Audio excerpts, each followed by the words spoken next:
یہ کہتے ہیں اگر کسی کو بہت ہی سخت تیز نیند آ رہی ہو اور وہاں جماعت کا ٹائم ہو رہا ہے تو کیا وہ ترک جماعت کے لیے عذر ہو سکتا ہے کہ وہ پہلے سو جائے اور فریش ہو کر پھر اکیلا نماز پڑھ لے، قضا نہ ہونے دے لیکن اس وقت جماعت کو ترک کر دے؟ کیا حکم شرع ہوگا؟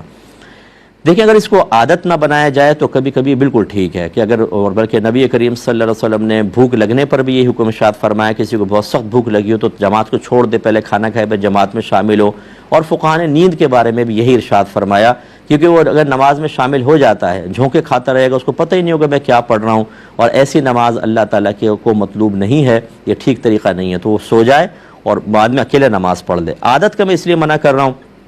کہ ایک دفعہ نفس کو یہ